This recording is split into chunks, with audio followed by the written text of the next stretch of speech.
Ya.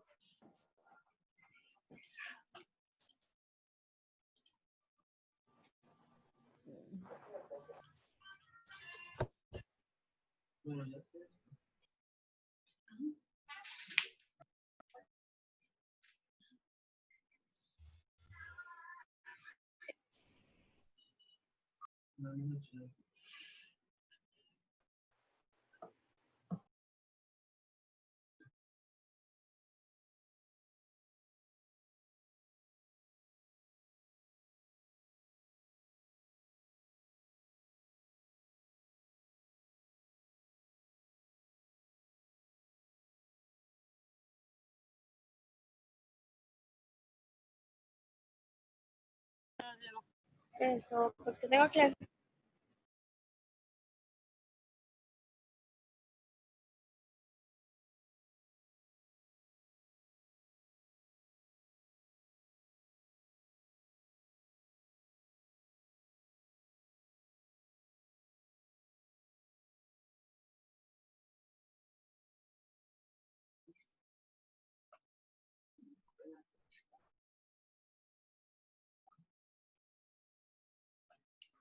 Listo, Pero una pregunta. Dime. ¿Usted en la tarde nos podría brindar una asesoría para lo del taller? Mano, no sé, porque de verdad es que todo el día he tenido reuniones y no sé si me pongan otra en la tarde. Entonces no sé si tengo tiempo. Si pues me escriben en algún momento en la tarde y pues si tengo el tiempo no hay ningún problema. Pero por lo menos hoy todo el día, no es que o sea, yo estoy desde temprano en sustentaciones y vainas. No sé qué más me toca hacer.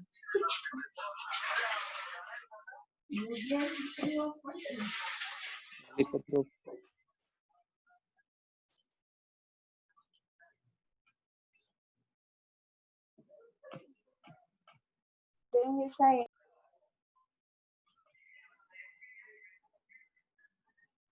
Listo, entonces volvemos al cuento de las especificaciones. Entonces, es todo ese escrito adicional que tienen los proyectos. Por ejemplo, eso, lo de la resistencia al concreto, saber de cuánto del refuerzo, bueno, cosas como eso. Pueden ser dentro de lo que se pueden encontrar, supongamos que las tenemos, demasiado bajas para el tipo de construcción, ¿sí? Es decir, así como ya les dije, más o menos un orden de magnitudes mínimo en materia de refuerzos de lo que tiene que ver con una construcción pequeñita, así como la habitación o el baño. Si ustedes, pues dentro de su lógica, encuentran, por ejemplo, que para un puente, ¿sí? En concreto reforzado, resulta que acontece que lo que ven es puro refuerzo de media, muy seguramente ustedes de entrada dirán, uy, esto está como raro. O si de pronto el tipo de concreto, y normalmente el concreto para edificaciones de 1 o 2 pisos, máximo hasta 3, normalmente oscila en los 21 megapascales. Y de pronto en un tipo de construcción como esas, un gran puente, encuentran un concreto también de ese mismo, ustedes también tienen que empezar a dudar un poquito. Uy, aquí está como raro. Eso por lo menos, sin hacer ningún cálculo, por lo menos debe tener una exigencia de unos 28 megapascales. Uno debe suponer esas cosas, ¿sí? Entonces, eso como para que entiendan un ejemplo general de qué podría ser eso de especificaciones demasiado bajas para el tipo de construcción, ¿sí? Excesivas para el género de la edificación. Por ejemplo, puede tener más de la cuenta de exigencias, y aquí invirtamos de pronto el ejemplo, para una edificación de un piso, ¿sí?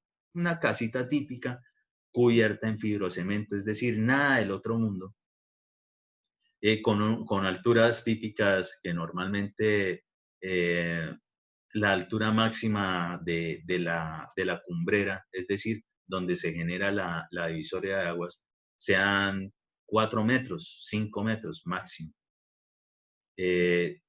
Para el caso, y que encuentren ustedes, por ejemplo, concretos de 28 megapascales, refuerzos longitudinales en vigas y columnas de 1 pulgada, ¿sí?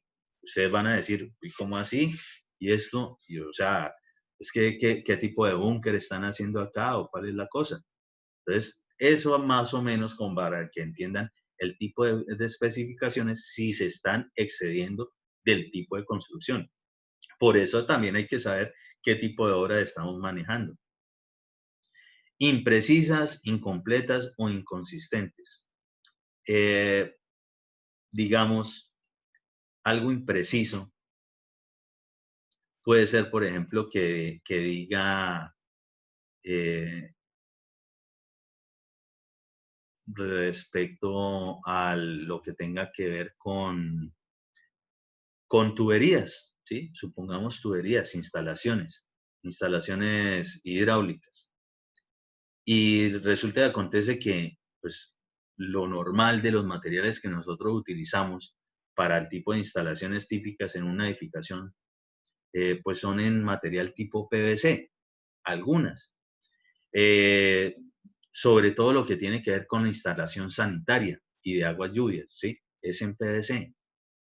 Y que resulta y acontece que la especificación hable, por ejemplo, de que tubería en GRES, que existe aún, pero se está desde hace tiempo reemplazando incluso todo lo que tiene que ver con instalaciones del sistema de alcantarillado. Ahora, que nos salga de pronto en un plano diciendo eso para que esté dentro de la vivienda, obvio que eso de una vez tiene que causar curiosidad, ¿sí? Entonces, ese tipo de construcción, pues ya ese material para ese tipo de instalación ya no se utiliza, ¿sí? Se utilizó en algún tiempo, pero ya no.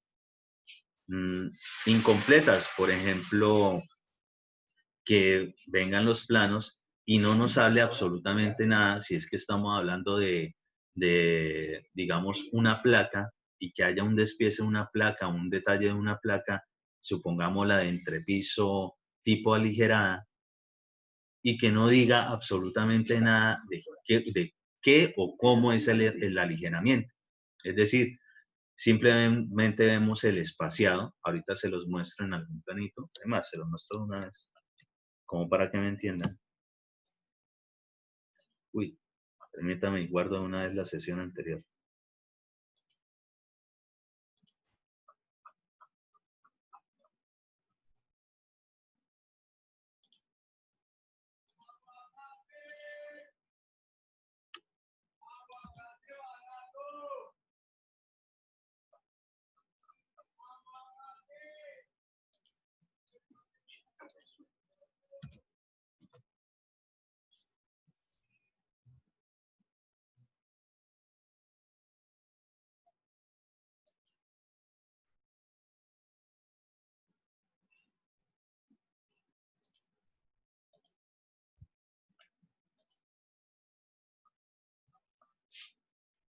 Supongamos,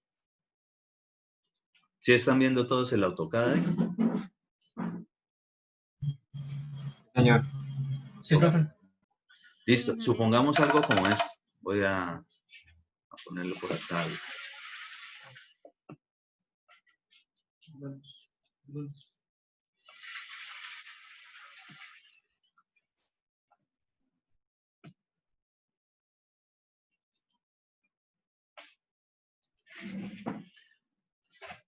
Supongamos algo como esto.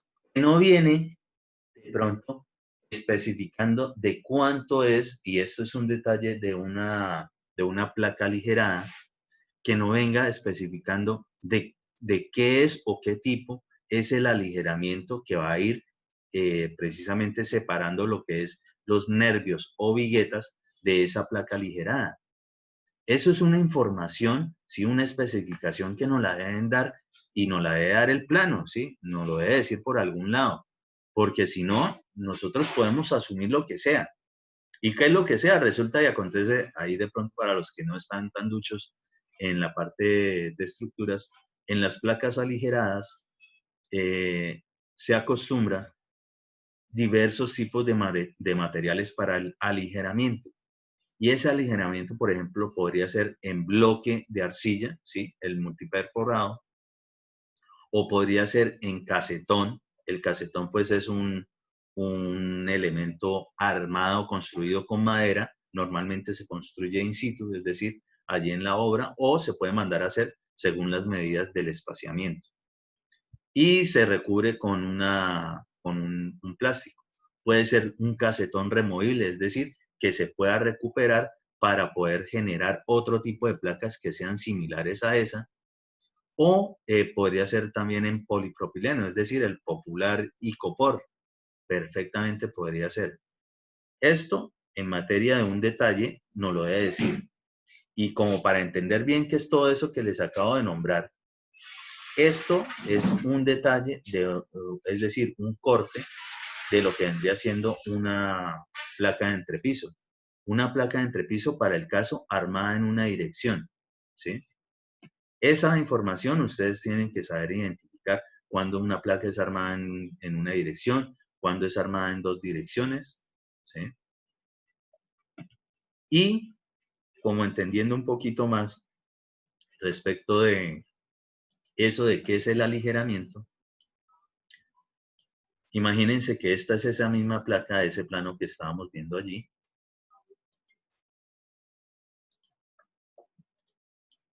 Y estas líneas que vemos por acá es lo que correspondería, por ejemplo, a las viguetas. Ya lo vamos a hacer como más interesante acá.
Vamos a suponer de que eso que les estoy ahí dando como tono de concreto, pues es precisamente lo que vienen siendo las viguetas. Ya ahorita lo volvemos a ver respecto del plano, como para entender bien esa parte.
Listo.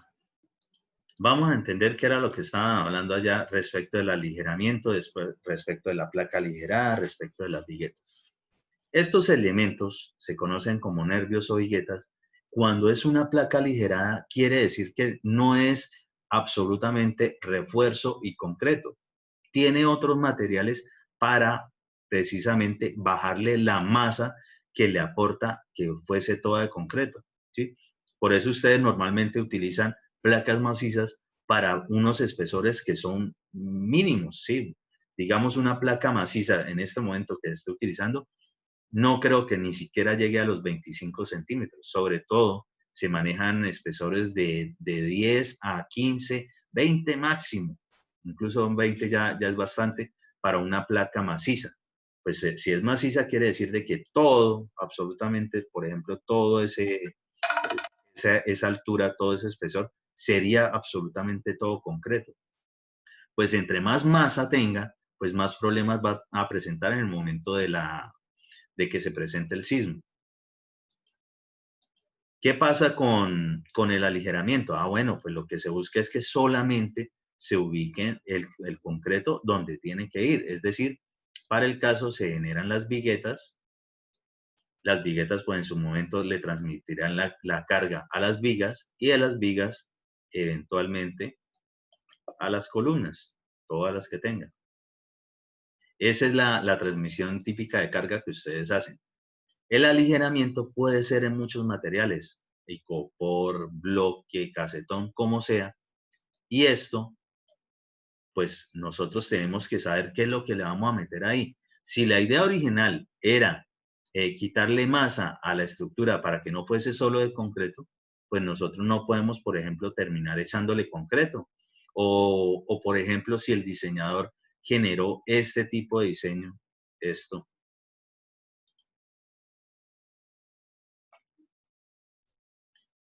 generó esto, con casetón de madera o lo aligeró con icopor, pues nosotros no podríamos de pronto, porque si llegar a colocarle bloque, ¿sí? Bloque número 5, que es otro tipo de material que utilizamos en el aligeramiento.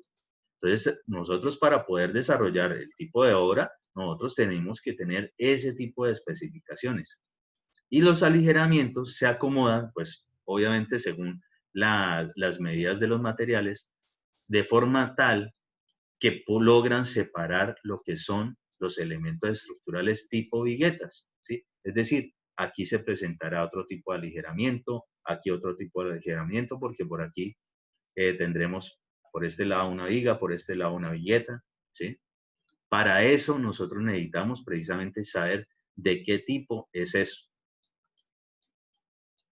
Si no nos dice, por ejemplo, el espesor de la loseta superior, cosas que ustedes aprenden a diseñar en estructuras, de una placa aligerada, pues tampoco podemos simplemente por pálpito decir, no, eso tiene 5 centímetros o le vamos a poner 10 centímetros o 15 centímetros, ¿sí?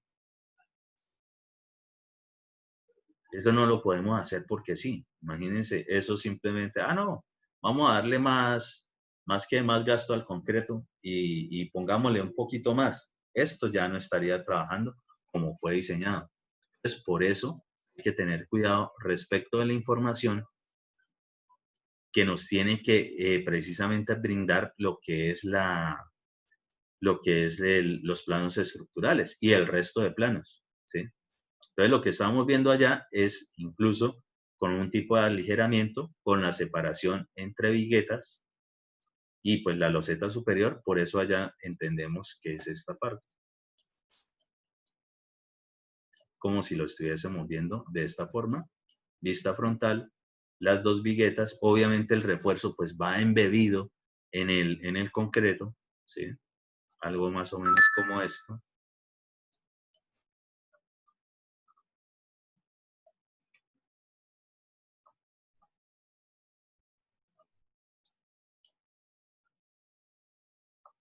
¿Sí? Allí irá el refuerzo metido dentro de lo que es la viga de concreto. Entonces, pues asumamos de que eso es así. Pues cuando son los planos de detalles, pues obviamente hacemos como si estuviésemos haciendo cortes o verificando como si tuviésemos de pronto alguna vista de rayos láser y podemos ver un poquito más allá. Entonces, eso es una cuestión que les puede ocurrir respecto de la información que podemos tener de los planos, ¿sí? Incompleta o inconsistente, que de pronto aparece en un plano y pueden haber muchísimos. Para el caso, supongamos, plano como este y plano como este, que sigue siendo de la misma obra, siguen siendo estructurales, y de pronto en esto aparece algún tipo de refuerzo que no es el indicado para ese tipo de obra, ¿sí? Y en el otro, pues sí está correcto. Sobre eso es que más o menos se presentan ese tipo de problemitas en materia de, ¿qué? De especificaciones. Y la estructura, por ejemplo, lo que tiene que ver con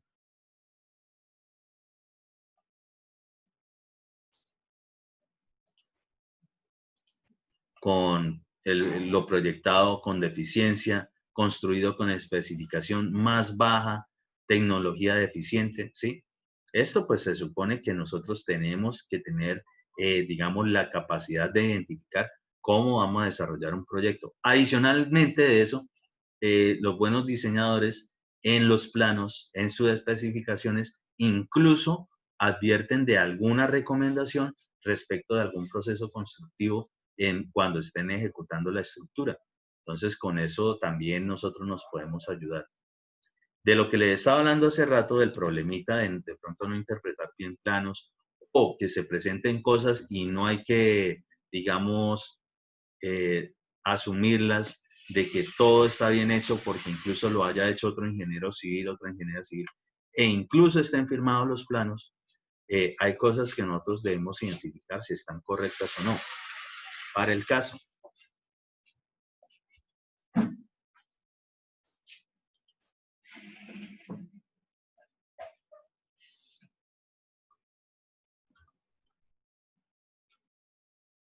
vamos a observar unos planitos por acá.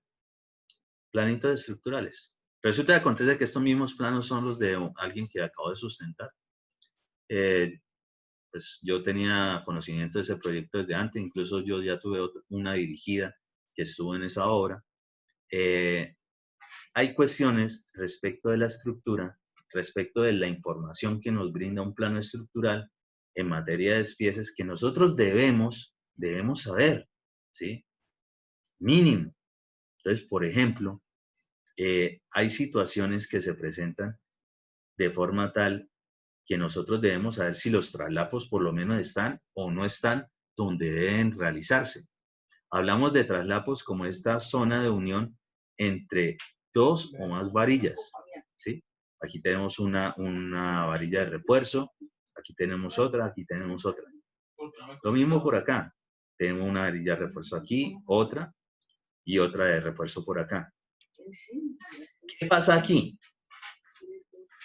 Viendo esto, nosotros debemos recordar todo eso que han aprendido muchísimo en estructuras, que esto pues será un elemento típico o horizontal sobre un poco de apoyitos, ¿sí? Pónganle triangulitos, pónganle patín, lo que sea, ¿sí? Para el caso, tiene 4 apoyos. Y ustedes, aunque no estén haciendo ningún cálculo, más o menos deben identificar cómo de pronto se puede estar desarrollando ese tipo de diagrama de momentos. Y recordemos que el diagrama de momentos nosotros siempre ubicamos el momento positivo en la parte inferior, es decir, hacia abajo. Lo invertimos. ¿Para qué? Porque allí es donde se presenta normalmente lo que es la deflexión máxima y en la parte de flexión, pues en una viga por debajo, típicamente cuando tienen carga de esta forma, y es esto entre apoyos, las flexiones se presentan, la tensión se presenta en la parte de abajo y la compresión en la parte superior, en la parte superior del elemento viga. Quiere decir que todo lo que nosotros tenemos en la parte inferior en esas zonas entre apoyos, en la luz entre apoyos, nosotros no podemos permitir, por ejemplo, algo como esto, un traslapo, ¿sí? Ahí no se permiten traslapos. ¿Por qué? Porque si vamos a hacer de cuenta que tuviésemos ese elemento, se empieza a flectar en la parte de abajo. Si eso está tipo traslapado, pues perfectamente la carga y la flexión lo que va a hacer es que eso tienda a soltarse. Entonces nosotros necesitamos garantizar de que sea un solo elemento allí. Es decir, en estos típicos vigas entre apoyos, esta situación no se debe presentar, ¿sí? No se debe presentar. Ustedes no deben permitir eso. Ustedes incluso deben hacer el llamado, identificar esas cuestiones y hacer el llamado, uy, estoy viendo esto, ¿estará correcto? Ya, si el diseñador dice, sí, claro, yo lo diseñé por esto y así y asado, y yo asumo las consecuencias, bien, por lo menos nosotros en ese momento estamos salvando la responsabilidad. Ahora, eso es por la parte de abajo, pero por la parte de encima sí es permitido en esta zona. ¿Dónde no es permitido el traslapo? En la parte superior de la viga, por lo menos donde son los apoyos. Y en la parte inferior, los traslapos sí son permitidos en la zona inferior de la viga. Es decir,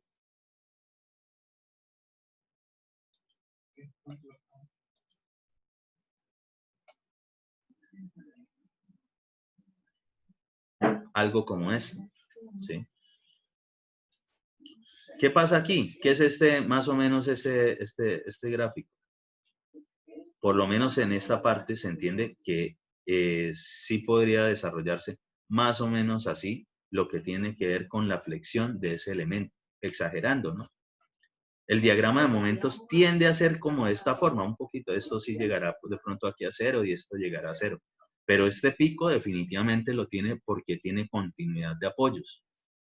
El momento positivo lo estamos colocando en la parte de abajo, ¿sí? El momento negativo en esta parte. Entonces, por lo menos en esta zona, en la parte inferior de la viga, no puede aparecer un traslapo. Es decir, más o menos en esa zona. Esto está correcto. Lo mismo por acá. Esto está correcto. En la parte de tensión tiene que garantizarse, digamos, un solo elemento o algún tipo de refuerzo de forma tal que se garantice de que ahí no se pueda presentar lo que se conoce como una línea de falla. Ahora bien, en la parte de los apoyos, en la parte inferior de la viga, ahí sí es permitido el traslapo, mientras que en la parte superior, en los apoyos no es permitido, pero sí en la parte central entre los apoyos. Eso es básico que ustedes tienen que saber, sin hacer ningún cálculo, ¿sí?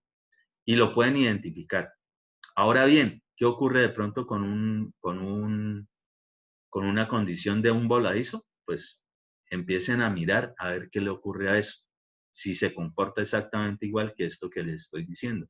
Lo que sí hay que tener en cuenta es que en la zona de tensión, que es precisamente en las estructuras de concreto reforzado, para lo que solicitamos la ayuda del acero de refuerzo, necesitamos que sea continuo. Mientras que en la zona de compresión, no necesariamente tiene que ser continuo, es decir, allí sí se puede generar un traslapo.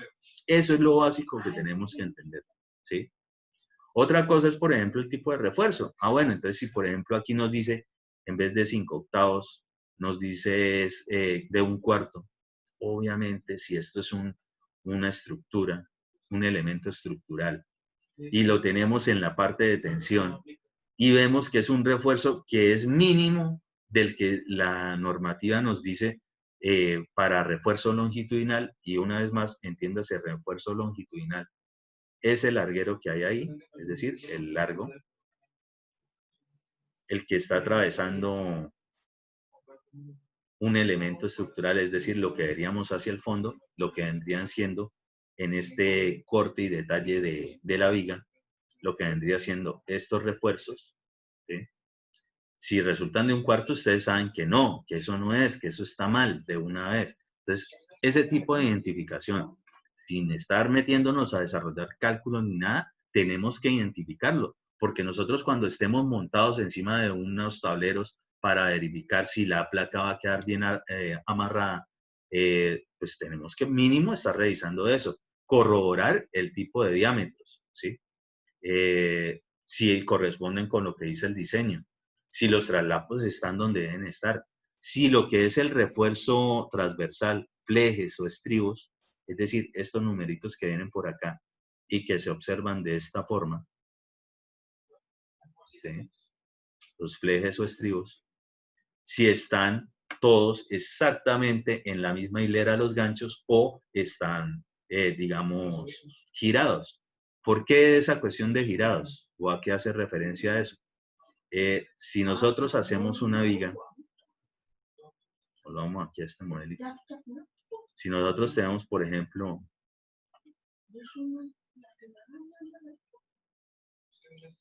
un elemento como estos,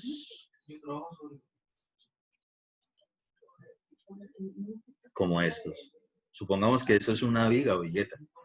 Los estribos o flejes están todos, digamos, en esta dirección, es decir, el ganchito, ese gancho que vemos ahí en el plano, ¿sí? Este gancho, todos están exactamente en la misma posición, ¿sí? O miremoslo de pronto con el otro que sí tenemos un fleje.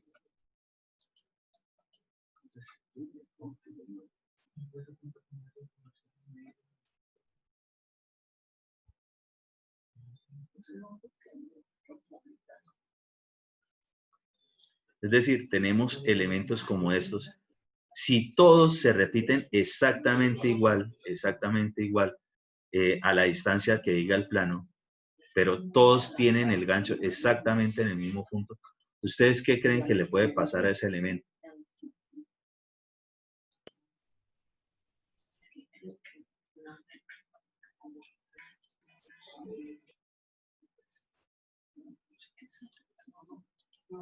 ¿Qué pasaría si todos los flejes o estribos de este elemento están todos Ahí con el estaría el gancho? punto de falla.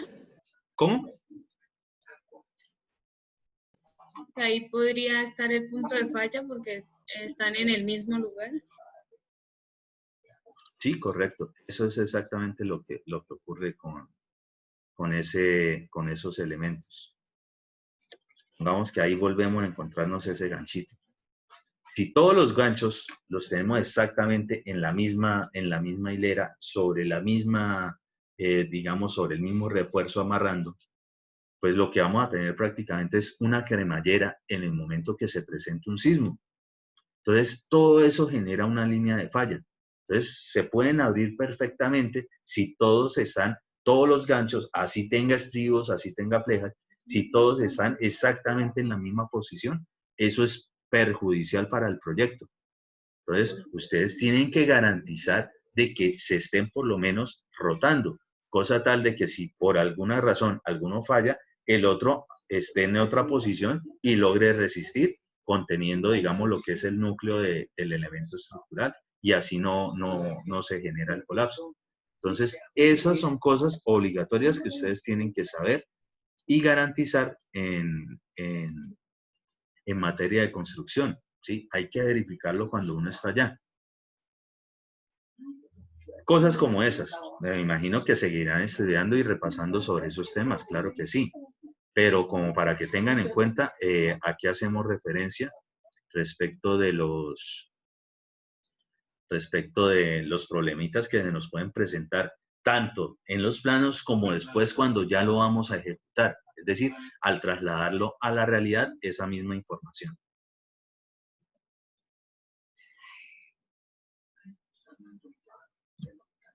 Más problemas tecnológicos de instalaciones si se realizan con especificaciones diferentes a las indicadas en el proyecto. Al ser terminadas no funcionan bien o tienen fallas. Por ejemplo, en las instalaciones específicamente hidráulicas puede presentarse este caso.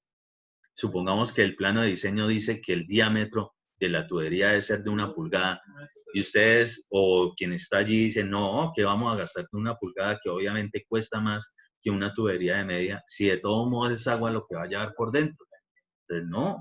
Si usted hace eso, algún problema desde el punto de vista de manejo de presiones o velocidades va a tener esa tubería, porque no fue el diseño específico. O, por ejemplo, un caso particular, cuando tienen lo que son las instalaciones sanitarias, es decir, las de aguas negras, y específicamente en un baño, así como el que tienen, la tubería de desagüe del inodoro propiamente dicho, la ponen en 2 pulgadas, por ejemplo, o 3 pulgadas. Resulta y acontece que en la medida mínima para lo que son los inodoros en la parte de descarga, sobre todo porque él transporta residuos sólidos, esa agua, debe ser de 4 pulgadas mínimo, ¿sí? 4 pulgadas es la medida precisamente para todos lo que son los inodoros. Entonces, cuestiones como esas hay que revisar, ¿sí? O, por ejemplo, eso de si al ser terminadas no funcionan bien o tienen fallas. Para eso, para nosotros garantizar que lo que estamos instalando, colocando o edificando está correcto, nosotros tenemos que respaldarnos con algo. Nosotros no es encomendarnos a la deidad de mayor confianza, ¿sí? A San no sé qué o a el tipo de figurita que quieran, ¿sí? Qué sé yo, Goku, cualquier vaina, la fuerza, qué sé yo, cualquier cosa de esas. Si solamente están pendientes de eso y no están revisando o corroborando que las cosas sí vayan a funcionar bien. ¿Cómo hacemos nosotros como ingenieros? Pues no nos encomendamos a nadie, pues depende de la situación, sino lo que hacemos es generar ensayos, ¿sí? Ya sean in situ en la obra o de laboratorio para garantizar la calidad de los materiales y sus condiciones físico-mecánicas para el proyecto. Por ejemplo, en el caso de lo que sean concretos, obligatoriamente tendrán que generar los ensayos de resistencia al concreto, mínimo, ¿sí? Por lo menos lo que tenga que ver con instalaciones hidráulicas. Antes, mientras está en el proyecto, justo después de que la hayan desarrollado, sin llegar a la parte de acabados de donde ya han colocado frisos, pañete, enchape, lo que sea, haber instalado los aparatos y que de pronto cuando abren la llave no llega agua. Uy, ¿cómo así? ¿Dónde estará la fuga? Pues resulta y acontece que obligatoriamente nosotros debemos desarrollar lo que es el ensayo de prueba de presión, ¿sí? O de estanqueidad también para lo que son nuestras instalaciones hidrosanitarias. ¿Qué quiere decir eso? Que nosotros, todos los que son ustedes que están cursando este curso de residencia ahora, deben saberse absolutamente todos los ensayos de laboratorio e in situ, es decir, en campo, que hay que desarrollar para lo que sea de obras civiles. Así de simple. Ya sea que les toque a ustedes tomar las muestras o ya sea que les toque exigir que vengan y tomen las muestras para generar el ensayo. Entonces, ojo, ustedes tienen que saberse todos los ensayos en campo y de laboratorio. Ya se va a acabar esta sesión. Si me permiten unos minuticos más, igual ya ahorita les comparto el link y hablamos una cosita.